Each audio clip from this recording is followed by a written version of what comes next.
रानू चिड़िया अपने बच्चों के साथ भोजन लेने गई हुई थी। मम्मा, आज हवा कितनी गर्म है, मुझे तो बहुत गर्मी लग रही है। हाँ मम्मा, मुझे तो बहुत प्यास भी लग रही है। मेरा दिल कर रहा है कोई ठंडा और मीठा शरबत पीऊं। हाँ कुकू बेटा, गर्मी तो सच में बहुत हो गई है। कल से तुम दोनों घर रहा करना और मैं खुद ही दाना ले जाया करूँगी। मम्मा, अभी तो हमें कोई ठंडा शरबत पिलाएं। चलो, वहाँ सामने ही पानी का स्टॉल लगा है, मैं तुम दोनों को वहाँ से ठंडा पानी पिलाती हूँ। रानू चिड़िया अपने बच्चों को साथ लेकर जाती है और उन्हें एक एक गिलास लाल शरबत पिलाती है और खुद भी ठंडा पानी पीती है और फिर अपने घर की तरफ चली जाती है। कालू जी, मैं तो उड़ते उड़ते थक गई हूँ, क्यों ना अब कोई रक्षा करवा ले, मैं अब और नहीं उड़ सकती। तुम्हें ही शौक चढ़ा था माँ के घर जाने का। जाते समय तो बहुत तेज उड़ा जा रहा था, और अब क्या है? कालू जी, तब गर्मी इतनी ज़्यादा नहीं थी, अब तो मेरे पंख जल रहे हैं। हाँ पापा, मुझे भी गर्मी लग रही है। पापा वो देखें, सामने गोले वाला स्टॉल है। पापा, मुझे एक बर्फ़ का गोला लेकर दें। हाँ कालू जी, मैं भी गोला खाऊंगी, मुझे भी एक बर्फ़ का गोला खरीद कर दें। पहले ही तुम दोनों ने मेरा बहुत खर्चा करवा दिया है, अब चुपचाप घर की राह लो, अब कुछ नहीं मिलेगा। कालू कौवा बहुत ज़्यादा कंजूस था, वो अपनी पत्नी और बेटे को ज़रूरत की चीज़ें भी ना खरीद कर देता।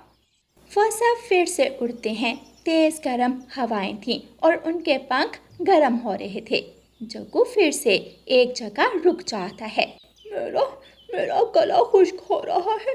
मम्मा मम्मा, मुझे बहुत प्यास लग रही है। पानी लो, पानी, ठंडा ठंडा पानी, मीठा पानी लो, पानी। जग्गू कौवा उस तरफ देखता है। ठंडा और मीठा पानी देखकर उसकी प्यास और भी बढ़ जाती है। पापा, पानी। तुम दोनों तो ऐसे मेरे पीछे पड़ गए हो जैसे पैसे पेड़ों से उतार कर लाता हूँ। अगर प्यास लगी है तो मेरे साथ आओ, यहाँ पास ही एक नदी है, मैं वहाँ से तुम दोनों को पानी पिला देता हूँ।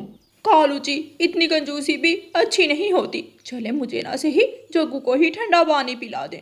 लेकिन कौवा नहीं मानता और गौरी और जग्गू को नदी पर ले जाता है। लो, यहाँ से पियो पानी, ये पानी ठंडा भी है और ताज़ा भी। गौरी कौवी और जग्गू कौवा पानी पीते हैं। नदी का पानी गर्म था, मगर अब वो क्या कर सकते थे।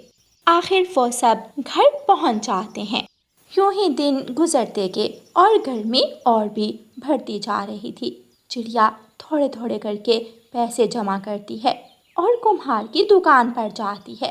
भाई, मुझे एक मजबूत और अच्छा मटका दिखा दें, जिसमें पानी सारा दिन ठंडा रहे। ये देखें, ये मेरी दुकान का सबसे अच्छा मटका है, मजबूत भी है और पानी भी ठंडा रहेगा। रानू चिड़िया वो मटका खरीदती है और अपने घर की तरफ चली जाती है। फ्रिज ना सही, कहीं से एक मटका ही ला दें। कालू जी, इतनी गर्मी में हम कैसे बार बार गर्म नदी का पानी पिएंगे। हाँ हाँ, ला देता हूँ मटका, अब इतना भी कंजूस नहीं हूँ मैं। कालू कौवा अपने घर से निकलता है। कालू कौवा कुम्हार की दुकान पर जाता है। मुझे कोई सस्ता सा मटका दिखा दो। ये ले, ये मटका सबसे सस्ता है, सिर्फ 50 रुपए का। 50 रुपए? कोई 20-30 वाला है तो दिखाओ, क्या खास लगा है इसमें? मट्टी से ही तो बनाया है। इसमें मेरी मेहनत लगी है, ऐसे ही नहीं बन गया। ये सस्ता है, लेना है तो लो, वरना जाओ यहाँ से। सामने एक थोड़ा टूटा हुआ मटका पड़ा था। कालू कौवे की नज़र उस मटके पर जाती है। वो मटका कितने में दोगे? मगर वो तो टूटा हुआ है। वो सब मेरा मसला है, तुम मुझे वो मटका 30 रुपए में दे दो। कालू कौवा वो टूटा हुआ मटका खरीदता है और नदी पर चला जाता है। कालू कौवा टूटे हुए मटके पर मिट्टी लगा देता है। वाह भाई कालू, क्या दिमाग पाया है तूने, टूटे हुए मटके को जोड़ लिया। कालू कौवा नदी से पानी भरता है और अपने घर की तरफ चला जाता है। कालू जी, जग्गू की तबीयत खराब है, आप इसे बुलबुल डॉक्टर के पास ले जाएं। ना जाने कितने खर्चे करवाओगी तुम मेरे, अभी अभी ये मटका लेकर आया हूँ और आते ही एक और काम तैयार है। कालू जी, जग्गू सुबह से मदहोश पड़ा है, प्लीज इसे दवा ला दे। हाँ हाँ, मुझे पता है, मैं ये ठंडा पानी लाया हूँ। जग्गू को ठंडे पानी की पट्टियाँ करो। अगर शाम तक ठीक ना हुआ तो ले जाऊंगा बुलबुल डॉक्टर के पास। गौरी कवि कालू कव्वे के ऐसे बर्ताव से बहुत परेशान हो चुकी थी। वो जानती थी कि कालू कौवा पैसे नहीं निकालेगा। वो रानू चिड़िया के घर जाती है और उसे सारी बात बताती है। गौरी, ये तो बहुत बुरी बात है। कालू भैया को ऐसे नहीं करना चाहिए। ये लो, तुम पैसे लो और जग्गू को जल्दी से दवा ला दो। गौरी कव्वी जग्गू को लेकर बुलबुल डॉक्टर के पास जाती है। जग्गू को गर्मी हो गई है। आप अपने बच्चे का बिल्कुल भी ख्याल नहीं करती। इसकी हालत बहुत ख़राब है। मैं दवा दे देती हूँ, लेकिन अगर इसकी ग़िज़ा अच्छी ना की गई तो कमज़ोरी बढ़ सकती है। गौरी कव्वी वहीं बैठे बैठे फैसला लेती है कि वो दोबारा घर नहीं जाएगी। गौरी कव्वी ऑटो करवाती है और अपनी माँ वाले जंगल चली जाती है। कालू कौवा 2-4 दिन अकेला रहता है। गौरी, जग्गू, तुम दोनों के बिना घर कितना सूना सूना है। अगर मेरे अपने ही ना रहे तो मैं इन पैसों का क्या करूँगा। रानू चिड़िया वहाँ आती है। रानो, अच्छा हुआ तुम आ गई। रानो प्लीज, तुम गौरी से कहो कि वो जग्गू को लेकर वापस आ जाए। मैं दोबारा कंजूसी नहीं करूँगा। कालू भैया, आप भी मेरे साथ चलें, हम मिलकर उन्हें लेकर आते हैं। और आप दोबारा ऐसा मत करना। ऐसे पैसे का क्या फ़ायदा जो ज़रूरत पड़ने पर हमारे काम भी ना आए।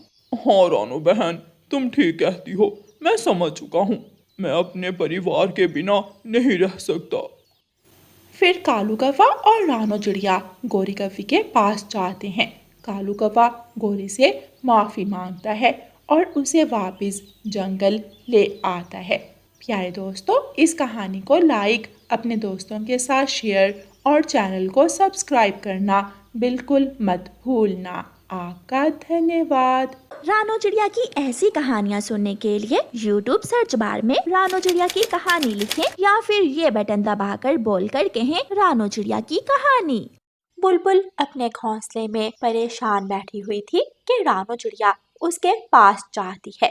बुलबुल बहन, आप बहुत परेशान लग रही हैं, सब ठीक तो है ना? रानू बहन, मैं 3 दिन से भूखी हूँ। मेरे घोंसले में अंडे हैं, मैं इनको छोड़कर अनाज लेने नहीं जा सकती। बुलबुल बहन, आप परेशान ना हो, मैं अभी आपको अनाज ला कर देती हूँ। आप बस अपने अंडों का ख्याल रखें।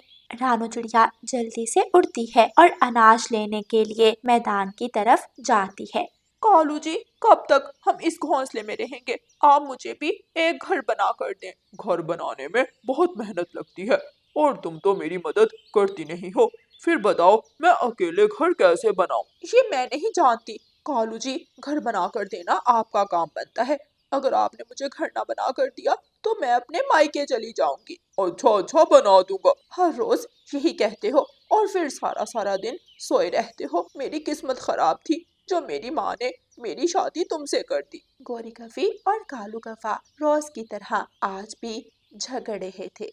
रानू बहन, आप तो अनाज ले गई थी, फिर अब ये अनाज किसके लिए है? मिठू भाई, ये मैं बुलबुल बहन के लिए लेकर जा रही हूँ। उनके घोंसले में 2 अंडे आए हैं, मैं ये अनाज उन्हीं के लिए लेकर जा रही हूँ। अच्छा रानू बहन, चलो मैं भी साथ चलता हूँ और उन्हें कुछ फल भी दे दूंगा। हाँ मिठू भाई, ये तो बहुत अच्छी बात है। हमें मुश्किल में एक दूसरे की मदद करनी चाहिए। फिर रानू चिड़िया और मिठू तोता उड़ते हैं और बुलबुल के पास जाते हैं। मिठू भाई और चिड़िया बहन, आप दोनों का बहुत बहुत शुक्रिया। अगर आप दोनों मेरी मदद ना करते तो ना जाने मुझे कितने दिन और भूखी रहना पड़ता। बुलबुल बहन, आप बस अपने अंडों का अच्छे से ख्याल रखना। मैं हर रोज आपको अनाज दे जाया करूँगी। रात हो जाती है। सब पक्षी अपने अपने घोंसलों में लेटे हुए न्यूज सुन रहे थे। गुड़िया कुकू, बच्चों जरा न्यूज तो चलाओ। जी मम्मा। मूसलाधार बारिश और तूफान का इम्कान है। सब पक्षियों को अपने घोंसले मजबूत बनाने की सूचना दी जाती है और ये तूफान 2 से 3 दिन रहेगा। 2 से 3 दिन? इतनी ज्यादा बारिशें शुरू होने वाली हैं। सुन रहे हो न्यूज़? 2 से 3 दिन बारिशें रहेंगी और तुमने क्या किया है? एक घर तक नहीं बनाया। कालू, तुम किसी काम के नहीं हो। मैं सुबह ही अपनी माँ वाले जंगल चली जाऊंगी। गौरी, तूफान आने में अभी कुछ दिन बाकी हैं। तुम इतनी परेशान क्यों हो गई हो? मैं कल ही अपना घर बनाना शुरू कर दूंगा। सुबह हो जाती है। सब पक्षी अपना अपना घर मजबूत करने में लग जाते हैं। हरियाली, मैं थोड़ी घास लेकर आता हूँ। घोंसले के अंदर घास थोड़ी कम है। रानू चिड़िया भी अपनी छत पर घास और सूखी लकड़ियां लगा रही थी। गुड़िया और कुकू भी अपनी मम्मा की मदद कर रहे थे। मम्मा, ये तूफान क्या होता है? सब पक्षी इतना डरे हुए हैं। मम्मा, जब तूफान आएगा तो क्या होगा? मुझे तो अभी से डर लग रहा है। बच्चों, मम्मा है ना आपके पास, डरो मत, कुछ नहीं होगा। हमें हर मुश्किल का सामना हिम्मत और बहादुरी से करना चाहिए। सुबह भी हो गई। गौरी, गौरी, मुझे थोड़ा पानी देना। गौरी कहाँ गई? गौरी कहाँ गई? कहीं मुझे छोड़कर तो नहीं चली गई? कालू कौवा परेशान होकर घर से निकलता है और गोरी कौवी को इधर उधर ढूंढने लगता है। गौरी, गौरी कहाँ हो? कहाँ हो गौरी? कालू, सुबह सुबह गौरी को आवाजें लगा रहे हो। सब खैर है? कुछ नहीं, मैं बस देख रहा था, न जाने कहाँ चली गई है, मुझे बताकर भी नहीं गई।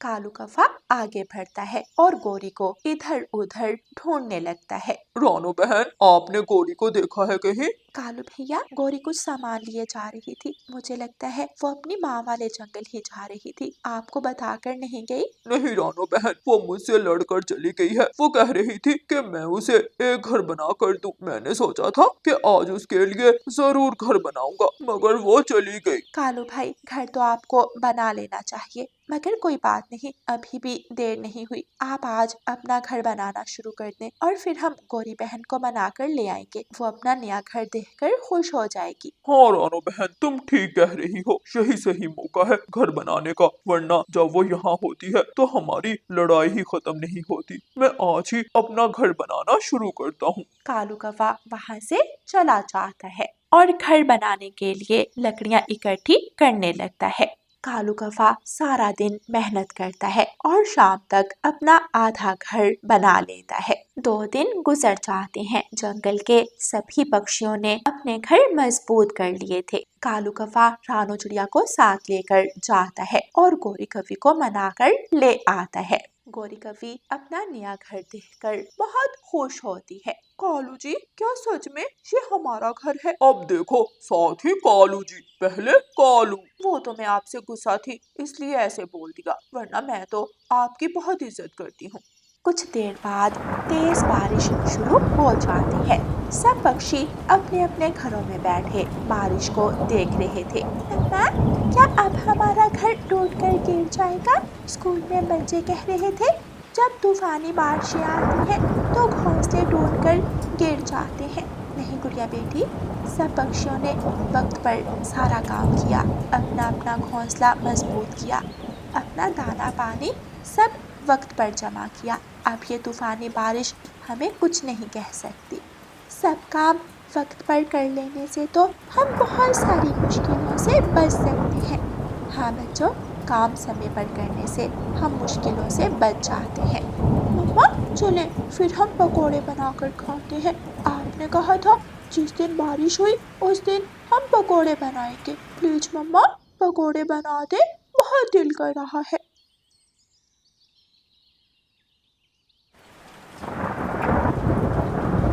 फिर मम्मा चिड़िया अपने बच्चों के लिए मज़ेदार पकोड़े बनाती है और वो सब मज़े मज़े से पकोड़े खाते हैं और बारिश का आनंद लेते हैं। गोरी और कालू भी